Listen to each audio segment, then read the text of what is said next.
chérie, tu es encore là? Tu vas ouvrir quand? Chérie, il faut que je te parle. À quel sujet? Chérie, s'il te plaît. Il faut que tu m'aides. Il faut que tu m'aides à trouver l'argent pour rembourser mon crédit. Le prêteur... Là, je t'arrête. Mais, qu'as-tu fait avec l'argent? Chérie. Mais tu es sans ignorer que j'ai fait plaisir à notre fille cadette lors de son anniversaire.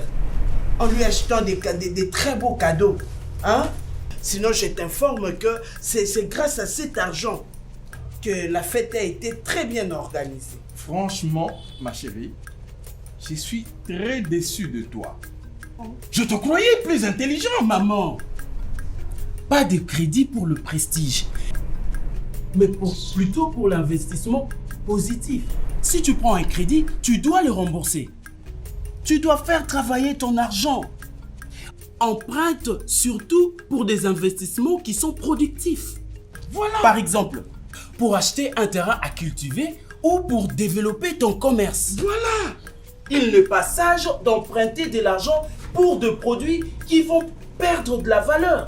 Voitures, vêtements, maisons, sauf s'ils servent à développer ton entreprise. Eh, tu peux te taire? Hein? Que sais-tu de ces affaires? Et ça parle par-dessus le marché. Maman, Enfin. n'emprunte que ce que tu peux rembourser. Et avant de prendre un crédit, fais un plan de remboursement du montant emprunté et des intérêts et d'autres frais pendant la période convenue. Si tu as des doutes sur ta capacité de remboursement, il vaut mieux ne pas prendre les crédits, maman. Si tu empruntes plus que ce que tu dois rembourser, mais tu risques de tout perdre, maman. Ma chérie, un crédit n'est jamais gratuit.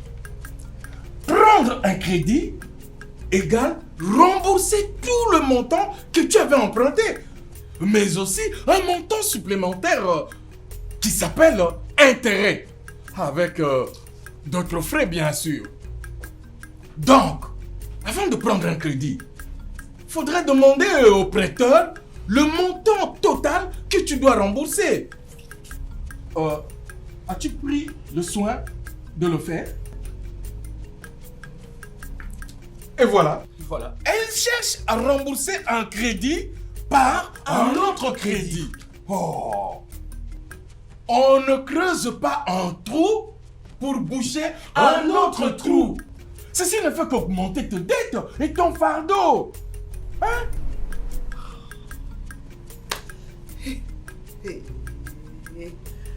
Ça, c'est de l'argent de fétiche ou quoi? Maman, le crédit c'est l'argent des autres.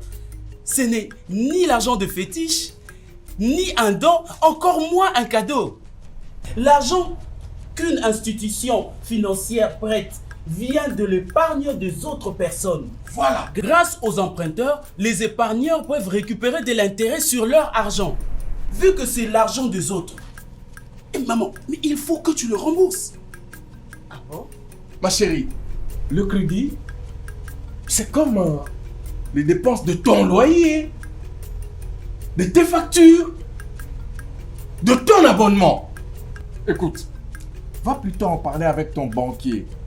Il peut peut-être t'aider à trouver d'autres solutions. Hein? Mais surtout, sois transparente avec lui. Allez, va-t'en de chez moi.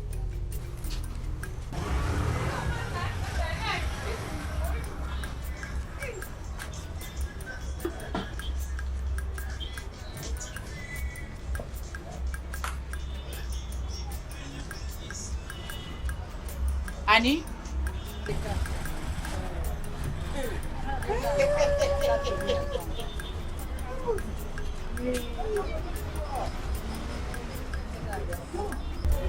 Hé! Hein? C'est ici que tu travailles maintenant? Travailler. C'est ma boutique. Ta boutique? De l'étalage à une boutique. Ah Par oui. quelle magie? Il n'y a pas de magie, maman Annie. Je travaille d'ailleurs pour avoir plus. Tu es entré dans quelle maison? Maison. Hé, ma chère, j'ai juste appris à gérer. Ah chérie, Uh-huh. s'il te plaît maman, dis-moi ton secret. Je voudrais moi aussi faire prospérer mes affaires. Parce que je t'assure, chez moi là, rien ne marche. Ah bon? Maman, mon unique secret est de savoir gérer.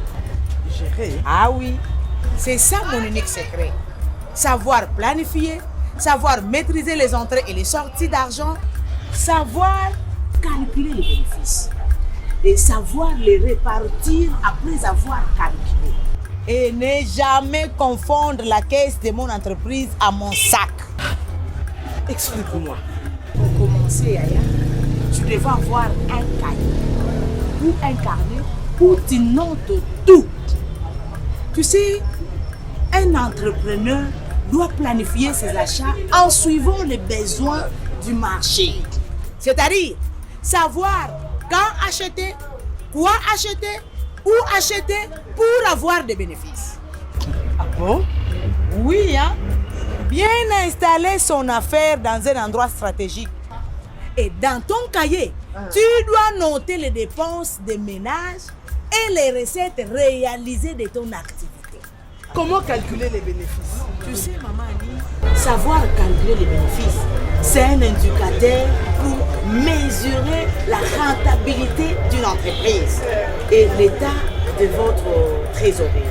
Et donc, pour calculer les bénéfices, c'est très simple. Il faut tout simplement calculer le montant total de revenus moins le montant total des dépenses, y compris les charges de ménage. Si le montant trouvé est positif, c'est un bénéfice. S'il est négatif, c'est une perte. Et comment répartir les bénéfices alors? C'est ça. Pour assurer la pérennité de votre AGR, la répartition se fait comme suit. 50% de votre bénéfice doit être ajouté dans le capital. 20% c'est pour l'épargne et 30% pour la consommation. Ah oui. Merci beaucoup maman Boudi. Vraiment, un homme averti en vaut deux. En vaut deux, ma soeur. Et aussi, hein, on ne connaît pas à demander. Hein? Parce que pour mieux gérer son affaire, en tout cas, il y a des principes à respecter. Ah bon? Faire la différence entre un besoin et un désir. Ça veut dire quoi ça? Éviter de penser aux dépenses de luxe, maman. Fixe tes objectifs aujourd'hui pour mieux les réaliser demain. Associe ta famille à l'élaboration de ton budget. Parce que maman Nangaï, avoir un budget, c'est bien. Mais le respecter, c'est encore mieux. Ne dépense pas plus que ce que tu gagnes, Yaya Nangaï. Hein? Et pense à l'épargne pour l'avenir meilleur. Maman Boudi, épargner là aussi c'est compliqué, hein? Parce que ça demande beaucoup d'argent, beaucoup de moyens. Pas du tout, ma chère. Tout le monde peut épargner, même toi. Que tu sois étudiant, que tu sois commerçant, que tu sois homme ou femme. C'est facile à dire. Puisque l'épargne se constitue petit à petit. Petit à petit, l'oiseau fait son nid, dit-on. Je te donne l'exemple. Tu sais, ma soeur, que si tu mettais de côté 500 francs par jour, à la fin du mois, tu auras 15 000 francs. Et si tu les multiplies par 12, donc par an, tu auras 180 000 francs congolais. Maman Boudi, c'est bien de dire, hein? Mais la pratique, c'est vraiment compliqué. Avec toutes les dépenses que j'ai.